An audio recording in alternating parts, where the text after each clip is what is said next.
Yo pues, preso en el Señor, os ruego que andéis como es digno de la vocación con que fuisteis llamado, con toda humildad y mansedumbre, soportando con paciencia los unos a los otros en amor, solícitos en guardar la unidad del Espíritu en el vínculo de paz. Un cuerpo, un espíritu, como fuisteis también llamados en una misma esperanza de vuestra vocación, un Señor, una fe, un bautismo, un Dios y Padre de todos, el cual es sobre todos y por todos y en todos. Gloria a Dios. Bien, la ciudad de Éfeso es una ciudad, creo que muy importante en el contexto del mundo antiguo, y yo creo que es una ciudad que nos tiene mucho que enseñar. Una de las ciudades más importantes en aquel momento de la historia bíblica, en los tiempos de los viajes misioneros de Pablo, en tiempo del Imperio Greco-Romano.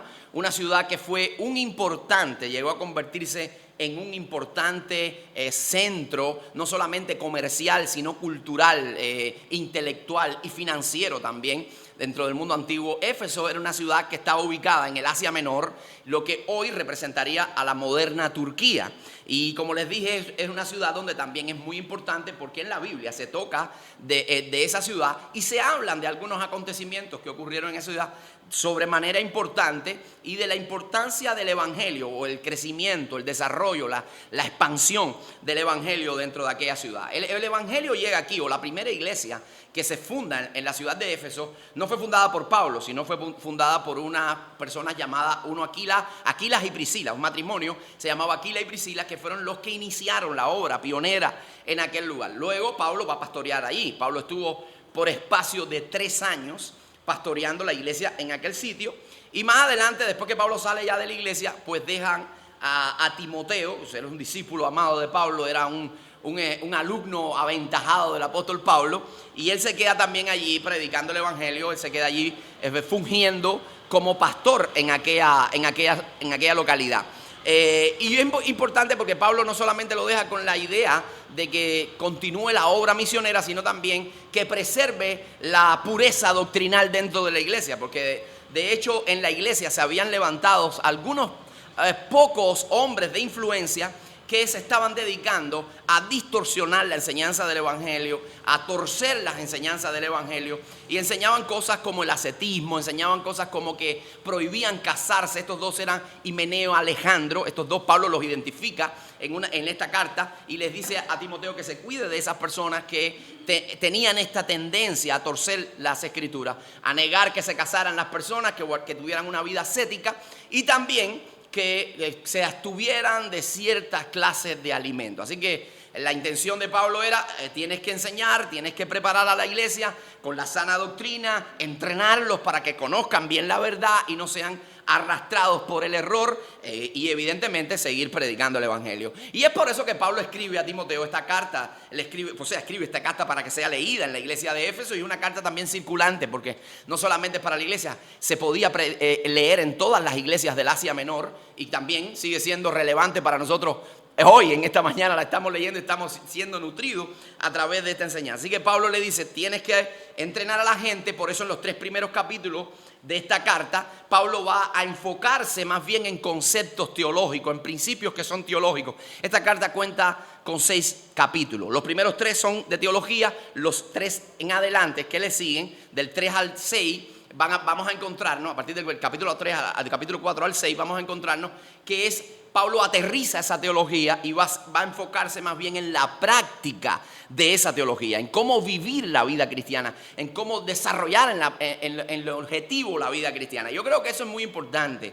Me impresiona y me llama mucho la atención que muchas veces Pablo utiliza la misma metodología de enseñanza dentro de sus cartas. Él aplica una parte de la carta a la enseñanza doctrinal, y luego trata de llevar esa enseñanza doctrinal a la práctica para que los cristianos sepan cómo llevar ese conocimiento a su vida, a su experiencia diaria. ¿Te das cuenta? ¿Entienden lo que estoy diciendo? Es tan importante porque yo creo que nosotros debemos hacer un correcto balance entre lo que es teología y en lo que es práctica cristiana. Son cosas que deben ir de la mano. No podemos divorciar una de otra, no podemos separar una de otra, porque el día que nosotros separamos la teología, los conceptos de la práctica cristiana, pues estamos mutilando el evangelio y evidentemente vamos a dar una mala imagen del evangelio. Debe ir de la mano. Déjeme decirle que cuando estaba estudiando esto, meditando en esto, el Señor había puesto una idea muy clara, un concepto claro en mi mente. Yo no, por supuesto, no apelé a la memoria porque la memoria muchas veces no falla, no falla. Así que la mejor memoria que podemos tener está en la punta de un lápiz. Agarré un pedazo de papel y un bolígrafo y puse lo que el Señor me estaba hablando respecto a el concepto que Él me estaba dando respecto a cómo podemos nosotros llevar a la par teología y práctica. Y esto fue lo que el Señor me dio y quiero compartírselo textualmente. Dice, si solo conocemos teología a nivel conceptual, escuche, si solo conocemos teología a nivel conceptual, pero en la práctica no somos afectados por la teología que razonamos, entonces el infierno será nuestro destino final. Pero si somos capaces de armonizar teología con práctica, entonces estaremos encaminándonos hacia una eternidad gloriosa. ¿Entienden eso? Debemos llevarlo juntos. Entonces el capítulo 4, el que nos ocupa en esta mañana, es precisamente esa práctica de la vida cristiana. Él nos enseña cómo poner en práctica la vida cristiana, cómo vivir esos conceptos, cómo podemos nosotros, eso que hemos aprendido en la Biblia, incorporarlo a nuestra dinámica de vida. Eso es lo que Pablo está enseñando. Así que Pablo nos va a hablar hoy, en esta mañana, un hombre de experiencia. El maestro Pablo va a hablar a sus alumnos, así que los alumnos obedientes y con deseos de conocer, con hambre y sed de la palabra, vamos a escuchar lo que él tiene que comunicarnos. Y por supuesto sabemos que Pablo está siendo inspirado por el Dios del universo. Así que abrimos nuestras mentes, abrimos nuestros corazones y vamos a recibir la enseñanza en esta mañana. Nuestro primer punto lo he titulado de la siguiente manera: un llamado a la reflexión. Un llamado a la reflexión. Mire cómo Pablo empieza hablando introduciendo el capítulo 4. Él dice, yo pues preso en el Señor. Déjame decirle que lo que Pablo está diciendo acá, esta expresión de Pablo no tiene un carácter informativo. Más bien él tiene un enfoque reflexivo. Él no le está dando información de que él está preso por la causa del evangelio. No, ya él se los dijo. Esta es la segunda ocasión que él dice eso. De hecho, en el capítulo 3, en el versículo 1, dice que él está preso por la causa de Cristo por amor a los gentiles. Él ya le está comunicando que en el momento que redacta la carta, Pablo está prisionero. Pero más adelante él habla acerca de eso también. En el capítulo 6 le dice que él es un embajador en cadenas. Así que ellos están ya muy familiarizados con la condición de Pablo. Pablo está prisionero. Y él no solamente les está diciendo esto para que lo sepan, sino para que reflexionen, para llevarlos a un análisis profundo. ¿Por qué Pablo está preso, hermano? Pablo está preso no por ser un delincuente. Pablo no está preso por quebrantar, infringir la ley. Pablo no está preso porque él extorsionó a alguien, o porque dañó a alguien, porque robó, o porque mintió, o porque hizo una estafa. No, Pablo no está preso por eso. Pablo está preso por llevar el evangelio de Jesucristo a las personas que están perdidas en este mundo. Pablo está prisionero por libertar a los cautivos, por llevar la luz del evangelio, por ser sal y luz en medio de un mundo en oscuridad. Esos son los cargos que tiene Pablo. Por esa razón Pablo está prisionero. Así que Pablo con esto le está diciendo algo muy importante, dos cosas que creo que son relevantes. Él los quiere llevar a una reflexión. ¿Cuál es? En primer lugar, Pablo les está queriendo decir que para él es un privilegio y un alto honor sufrir y padecer por la causa del evangelio. Amén. ¿Alguien dice amén a eso? Él está queriendo llevar a una valoración al pueblo que lo está escuchando, a sus lectores. Y él le está queriendo decir, mire, yo estoy padeciendo por la causa de Cristo, pero quiero decirle que no estoy lamentándome por ello, no me estoy quejando el día entero, no estoy sufriendo por ello, sino más bien estoy deleitándome y gozándome porque Dios me ha dado el altísimo honor y privilegio de sufrir por Él. De sufrir por Él. Y eso es algo seguro que tenemos todos los cristianos. Usted lo tiene asegurado. Mire, amado, el cristianismo está en medio de una guerra cósmica. El cristianismo, nosotros una vez que dimos el paso de fe, sabemos que existe el reino de la luz como existe el reino de las tinieblas. Sabemos que está Dios, pero sabemos que está el diablo continuamente tratando de acabar con el cristiano, de engañar al cristiano. Y no solo al cristiano, al mundo entero, y llevarlo al infierno. ¿Se da cuenta? Y vamos a estar bajo ese conflicto siempre. ahora continuamente va a levantar persecución, va a levantar argumentos para desanimarnos, para sacarnos de las filas de la fe, para desanimar nuestra vida, para romper nuestra visión espiritual. Continuamente va a estar lanzando sus misiles contra los cristianos. Pero si nosotros nos determinamos a ser fieles al Señor, si nosotros nos determinamos a seguir creyendo a Dios, porque entendemos que hemos sido alcanzados por un amor incalculable, inigualable, su gracia nos alcanzó y nos dio vida cuando estábamos muertos en nuestros delitos y pecados, entonces vamos a entender que sufrir por el Evangelio no solamente nos da un galardón, sino también nos podemos hacerlo con esperanza, con determinación y con gozo, amado. Con esperanza, con determinación y con gozo. ¿Podemos hacerlo? ¿Somos los únicos? No. En la Biblia tenemos registro, tenemos récord. Tenemos a Esteban, tenemos a Pablo, tenemos a Pedro, tenemos a Juan. A todos los apóstoles que sufrieron por la causa del Evangelio. Y déjenme decirle que en un momento, en el capítulo 5 del libro de Hechos de los Apóstoles, usted se va a encontrar que a los apóstoles, debido al impacto que estaban teniendo en la sociedad, al impacto que estaban teniendo en la comunidad de Jerusalén, ellos estaban sanando a los enfermos, ellos estaban predicando el reino de Dios, la gente se estaban convirtiendo. Ya no eran 3 personas ni 120 que habían iniciado en el aposento alto, habían sido 3,000, 4,000, 5,000 personas, y sin contar mujeres y niños. Ya se había convertido en una mega iglesia. Estaban cambiando la atmósfera de Jerusalén. Así que vinieron a la gente del Sanedrín, la gente de los concilios, y se lo llevaron preso. Los intimidaron, los coaccionaron. Trataron de inyectar miedo a sus corazones para que no predicaran el evangelio de Cristo. Y luego que lo soltaron, dijeron que ellos salieron gozosos porque habían sido dignos de padecer por el nombre de Jesucristo. Después de haber estado bajo presión, dice, y sentíamos gozo. ¿Por qué? Porque padecimos por el nombre de Cristo. Amado, el Señor Jesús nos fue muy claro a nosotros. Nos dijo que nosotros íbamos a ser aborrecidos por causa de su nombre. Íbamos a ser aborrecidos por causa de su nombre. Pero dice Jesús, más, y ese más representa un pero que es muy importante. Más el que persevera hasta el fin, ese será salvo. Oye, amado, muchas veces van a hablar mal de ti. Muchas veces te van a hacer a un lado. Muchas veces te van a marginar en el trabajo o en la escuela, o van a hacer cualquier estratagema para desarticularte. Es parte del paquete evangélico. Es parte de la obra. Estamos también llamados a sufrir por la obra de Dios. ¿Pero es en vano el sufrimiento? No. Porque hay un galardón glorioso en los cielos. El apóstol Pablo dijo cuando le escribía a los cristianos de Roma, y le decía, porque si sufrimos, somos herederos, dice. Nosotros somos herederos con Dios y coherederos con Cristo, dice.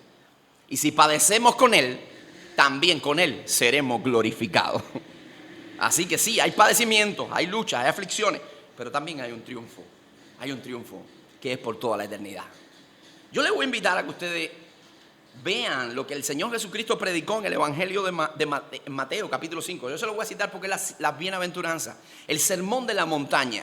Y mire una de las cosas que Jesús dijo en el capítulo 5, versículo del 10 al 12. Mire, y yo quiero que vea detenidamente los beneficios que Jesús está mostrando acá. Él nos pone la parte difícil, la parte gris. Va a ser perseguido, van a calumniarte, van a hablar mal de ti, pero hay beneficios. Mira lo que dice Jesús. Versículo 10 dice, bienaventurado. ¿Qué dice? ¿Usted sabe lo que quiere decir bienaventurado? Feliz, dichoso, bendito.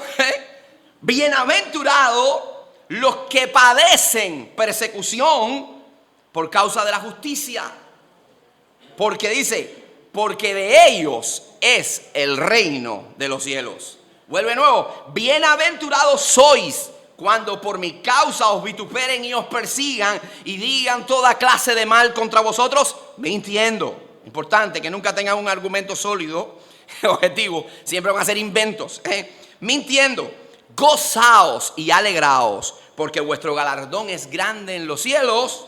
Dice, y porque así persiguieron a los profetas que fueron antes que vosotros. ¿Cuáles son los beneficios? Dice el Señor, bienaventurado,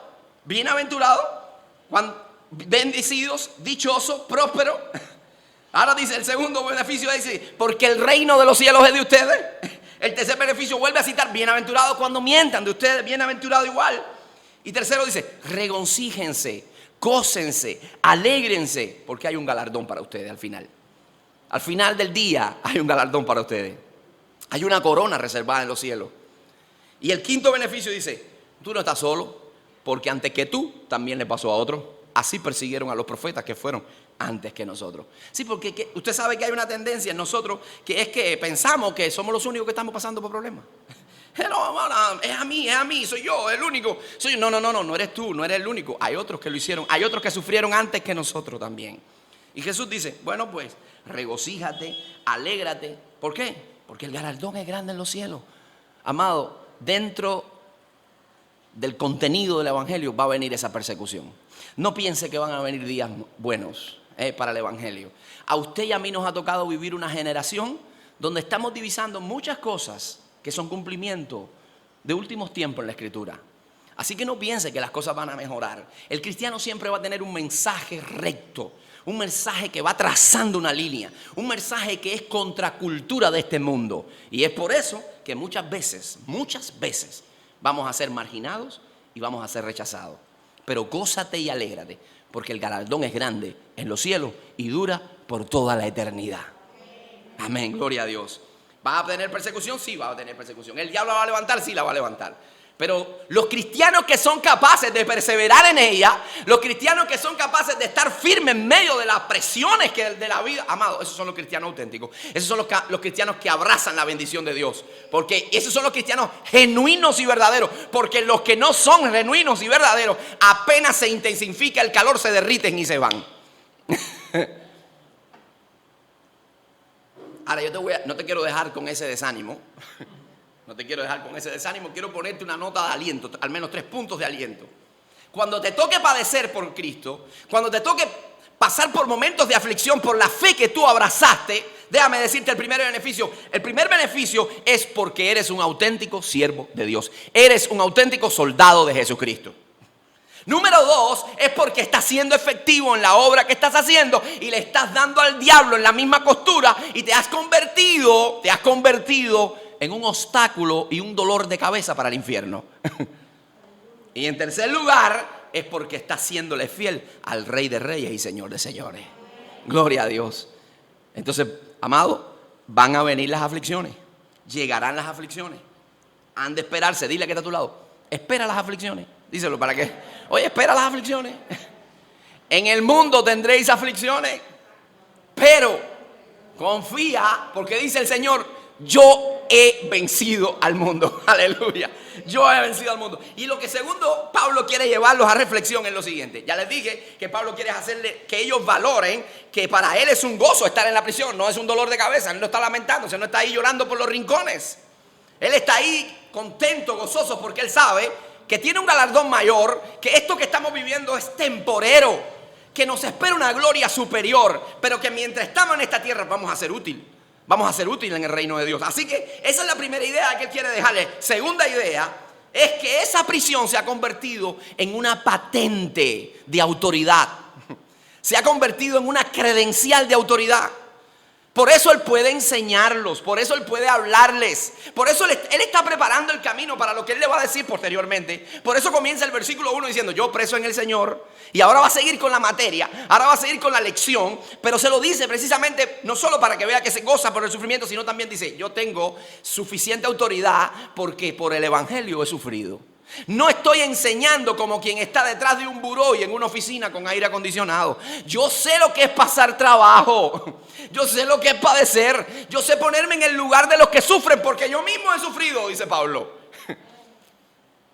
Y qué bueno, amado, qué bueno es cuando tenemos un consejero que se identifica con nuestro dolor, Qué bueno saber que cuando un pastor viene a aconsejarte es porque tú sabes que ese pastor también ha pasado las verdes y las maduras, como decimos en el buen cubano. Cuando un hermano viene a decirte, oye, siento tu dolor, es porque ya él transitó ese dolor antes que tú. Tú sabes que sus palabras tienen un peso, no son huecas, no son vacías, no son técnicas. Son palabras que tienen una fuerza, una intención que llega al alma. Amado, yo recuerdo cuando había en una ocasión un joven que quería Bueno, hoy por hoy, a Dios gracias, es pastor, pero en un momento de su vida él decía, yo lo que quiero ser es el conferencista de pastores. Él decía así, no, yo lo que quiero es darle conferencia a los pastores. Y él no era ni pionero. Él no era pastor, él no sabía lo que era trabajar con las almas, él no sabía lo que era estar en una iglesia. Y para él decía, yo quiero darle conferencia a los pastores, enseñarle. Yo le decía, bueno, ¿y qué tú le vas a enseñar a un pastor? ¿Cómo tú vas a entender lo que es un pastor si tú en la vida has pastoreado a un cabrito? Necesitas tener experiencia vivida. Necesitas haber sufrido. Como Pablo decía, llevar las marcas del evangelio. Porque eso te da una fuerza, amado. Te da una fuerza. Por eso Pablo está diciendo, oye, yo lo estoy preso en el Señor, por eso es que les puedo enseñar, porque por Él he sufrido. Les puedo incluso exigir, y aún así Pablo no lo hace. Aún así Pablo no les exige. Mire lo que le dice. Yo pues preso en el Señor, os ruego. Ese no es de lo que se para, se aprieta el cinto y dice, oye, yo le digo a ustedes que tiene que ser así. Y nada más nada. Y saca el machete en el púlpito. ¡Pah! No, Pablo dice, les ruego que hagan esto. Les ruego en el Señor. Y esa expresión yo creo que me va a dar como el pie forzado para entrar en el segundo punto en esta mañana. Y el segundo punto es que un gran llamado requiere una gran responsabilidad, amado. Requiere una vida prudente. Pero antes de entrar a eso, a desarrollarlo, vamos primero a definir dos vocablos que aparecen acá, que yo creo que nos van a abrir un poco nos van a dar una mayor panorámica, nos van a abrir un poco el diapasón de entendimiento. La palabra os ruego es la primera. Pablo dice ruego. Algunos comentaristas, algunos eruditos dicen que bueno, era una forma de pedirle una acción voluntaria. Está bien, está correcto. Otros dicen que era como de ponerse en el lugar de ellos, porque la palabra está relacionada con un vocablo griego kaleo, de donde también se relaciona parakaleo, que es la palabra paracletos, o parakaleo, perdón. Paracletos, que es para el Espíritu Santo, el que está al lado tuyo. Pero realmente es una súplica lo que Pablo está haciendo. ¿O no? Os ruego, si nosotros lo llevamos al lenguaje vernáculo, si lo llevamos al lenguaje jaruqueño, al lenguaje popular, ¿qué le decimos? Oye, te suplico. Lo que está haciendo es llamando nuevamente su atención. Te lo suplico. Cuando tú le quieres, cuando tus hijos están en casa o tu esposa está en casa en algo y tu esposo tú le dices, oye, te suplico que hagas esto, muchacho. El segundo vocablo es andar. Y es muy interesante porque en la Biblia andar no únicamente se entiende para describir la acción de trasladarse de un lugar a otro, no solo eso. Muchas veces describe eso, pero andar muchas veces está enfocado en describir un estilo de vida, una actitud ante la vida. Por eso lo que Pablo está diciéndole aquí, yo les digo que estoy preso en el Señor y les suplico que vivan de una forma digna del llamado que han recibido. Eso es lo que Pablo está diciendo. Les suplico que vivan de una manera digna conforme al llamado que ustedes han recibido de Dios. En otras palabras, él está diciendo, debemos vivir a la altura del evangelio. Debemos vivir a la altura de la fe que proclamamos. Debemos vivir a la altura del evangelio que anunciamos. Debemos vivir como sacerdotes, como nación santa, como pueblo adquirido por Dios, como redimidos, como justificados, como lavados por la sangre de Cristo. Debemos vivir a la altura de ser sal y ser luz en medio de un mundo en oscuridad y en decadencia. Eso es lo que Pablo está diciendo y no es una lección única y exclusivamente en el contexto de los Efesios. Lo ha venido hablando en muchas de sus cartas. En muchas de sus cartas, cuando le escribe a los creyentes de Tesalónica, él le dice, y os rogábamos que vivan, que anden a la altura del evangelio, que vivan de una manera digna de Dios. Dice así, quien los llamó a su reino y gloria. Cuando le escribe también a los filipenses, le dice lo mismo, dice, solamente que os comportéis como es digno del evangelio. Y cuando habla a los colosenses, otra carta que le escribe a los cristianos de Colosa, le voy a hacer textualmente, mire, dice, por lo cual también nosotros, desde el día en que lo oímos, no cesamos de orar por vosotros y de pedir que seáis llenos del conocimiento y de su voluntad en toda sabiduría e inteligencia espiritual, para que andéis como es digno del Señor. Para que anden como es digno del Señor. Lo que Pablo está diciendo, debemos vivir a la altura de ese evangelio que predicamos.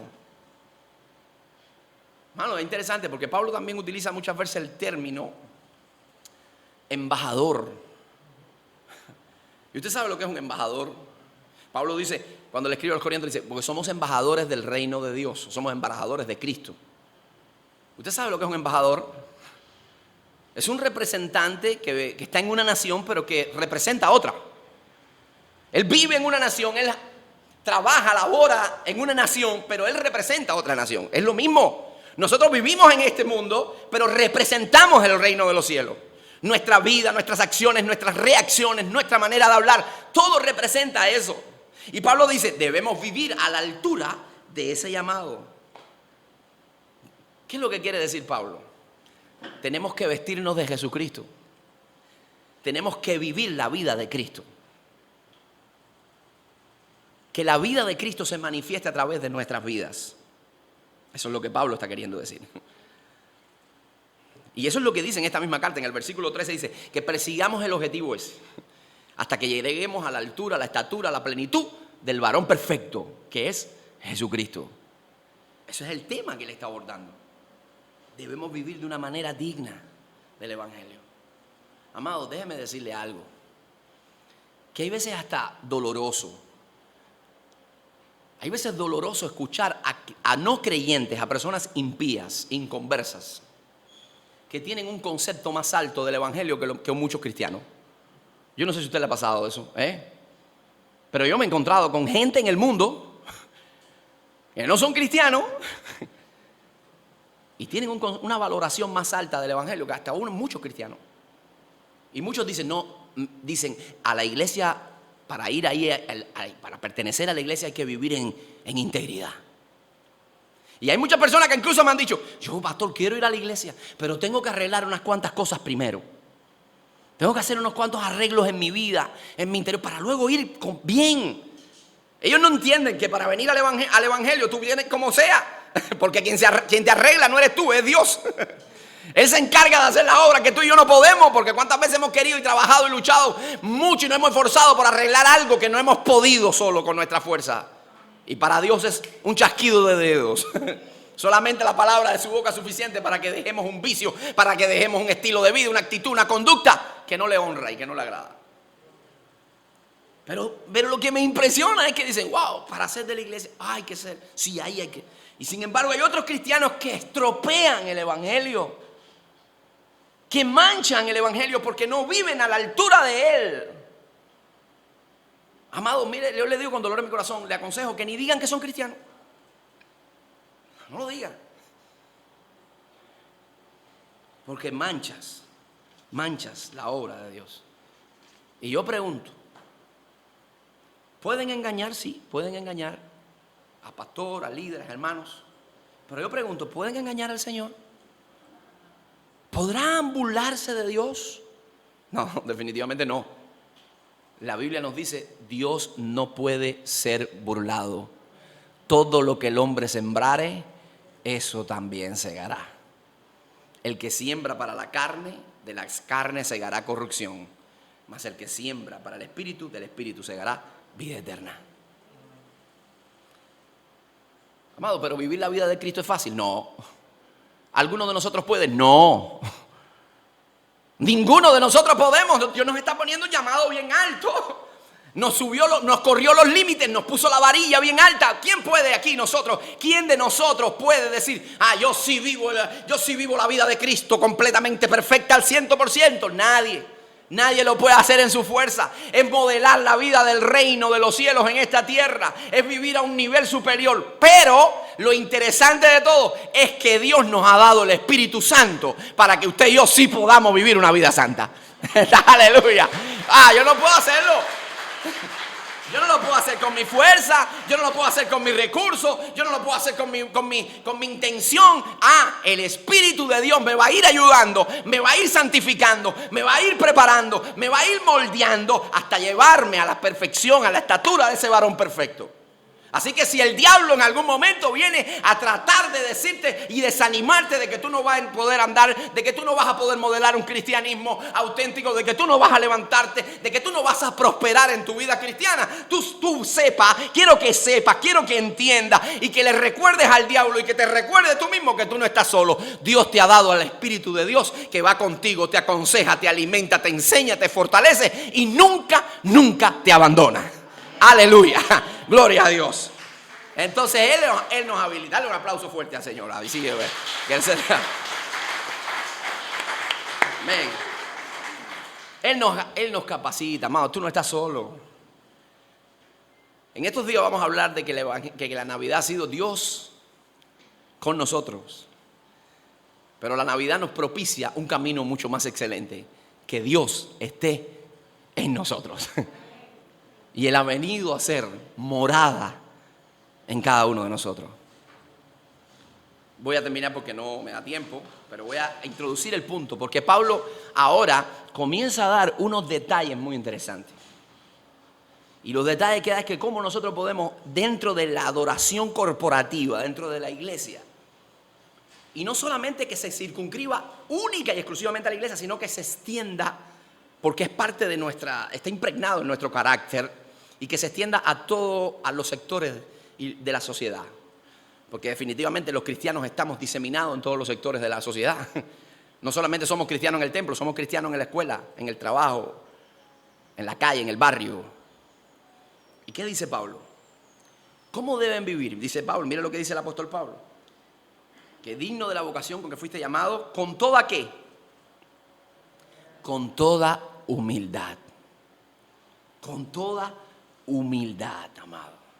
Eso es una virtud que encontramos en la persona de Jesucristo. Y usted se va a encontrar de que todo lo que Pablo va a ir describiendo de ahí en adelante, todo está en la persona de Dios. Porque redundando en la misma idea, lo que quiere es que seamos a la estatura del varón perfecto. Entonces Pablo dice, ¿con toda qué? Humildad. Jesús nos dice, llevad mi yugo y aprended de mí que soy manso y humilde de espíritu. Pero no se queda ahí. Jesús dice, presenta el resultado de ser humilde. Dice, y hallaréis descanso para vuestras almas. Oh, amado, qué bendición. ¿Usted sabe qué es lo contrario de la humildad? El orgullo. Y tristemente el hombre orgulloso no encuentra descanso a su alma. No lo encuentra. Porque es competitivo. Porque continuamente tiene que demostrar que es mejor. Porque continuamente tiene que procurar que lo pongan en los lugares mejores, en los lugares de eminencia, que le pongan alfombra roja, que le canten y le adoren. Y aquí en el reino de Dios no ponemos alfombra roja a nadie. La alfombra roja es para Cristo. Entonces, no, tiene que buscar los mejores lugares. Entonces si ve a alguien que se está levantando, que tiene algún talento, hay que opacarlo. Y si hay alguien que le hace sombra, se va. Porque él es competitivo y cuando vive en medio de ese ambiente no descansa su espíritu. Está convulso el espíritu, no tiene paz interior. Porque siempre está maquinando y siempre está... Yo soy mejor aquí soy yo, mejor. Yo soy el bárbaro, Tú eres el bárbaro, gloria a Dios, que el Señor te bendiga. Y Pablo habla de eso porque Pablo dice, mire, que ninguno tenga más alto concepto de sí que el que debe tener, sino que piense de sí con cordura. A mí me impresiona porque la definición de humildad que da un teólogo que ya murió, se llamaba Warren Wiersbe, y él decía lo siguiente: la humildad es poner a Cristo delante, a los demás después y a nosotros del último lugar. Amado, ¿quién de nosotros hace eso? Tengo que trabajar en eso. Tengo que trabajar en eso. Porque muchas veces queremos nosotros ir delante. Tenemos una naturaleza que nos traiciona. Pero el parámetro bíblico está puesto ahí. Primero Dios, después los otros y después nosotros. Usted sabe qué es el pecado que a un ser de luz lo convirtió en diablo. Fue precisamente el orgullo. Y usted sabe que hay dos cosas que el diablo no puede hacer. Una es amar. Él no ama, él no siente amor por nadie. Y otra es que él no puede ser humilde. Eso lo convirtió de ser un ángel de luz en ser Satanás. El orgullo, el querer ser como Dios. El querer llegó a usurpar el trono de Dios. Amado, nosotros no podemos permitir que el diablo nos convierta en diablo. Usted sabe cuáles son los efectos perniciosos de la arrogancia. Cuando nosotros somos arrogantes y rechazamos la humildad, comenzamos a parecernos al diablo. Número 2, nos convertimos en personas poco amigables. Porque ¿quién quiere estar al lado de una gente orgullosa? ¿Quién quiere ser amigo de ese tipo de personas? Que siempre es mejor que yo. No. Y en tercer lugar, se aleja de Dios. Nos aleja de Dios. La Biblia dice, Dios atiende al humilde, mas al altivo mira de lejos. Beneficios de la humildad. Dios atiende al humilde y Dios habita con los humildes. Usted sabe lo que dice el Señor en el libro de Isaías. Dice, así dijo el alto y sublime. Ese es Dios. Así dijo el alto y sublime. El que habita en las alturas y en la santidad. No solamente habita en las alturas y en la santidad, dice, y habita también con el quebrantado y humilde de espíritu. Cuando usted tiene un corazón humilde, usted es una habitación para Dios. Dios mora en usted. Ese es el atuendo que nos debe caracterizar a usted y a mí, amado. Somos llamados a vestirnos. Pablo dice así, Pablo le escribe eso a los colosenses, le dice, vestidos como escogidos de Dios, de entrañable amor, de misericordia y de humildad. Que esa sea el atuendo de todos los días, vivir en humildad, amado, porque estaríamos siguiendo las mismas pisadas de nuestro Señor. Todo lo que piense sea con humildad, todo lo que haga sea con humildad. Dice el Señor Jesús, dice el apóstol Pablo, nada hagáis por contienda o por necesidad, sino más bien todo con humildad. Porque de los humildes se convierten en una habitación para nuestro Dios. La semana próxima seguimos con los demás detalles que Pablo está dando. Mansedumbre, unidad del espíritu y la unidad de la iglesia. Pero ahora concentrémonos en vivir a la altura del evangelio y comenzar a modelar en esta semana una vida de humildad. Una vida de humildad. Sometidos a Dios, escuchando a los demás y no creyéndonos superiores a nadie. Vamos a orar.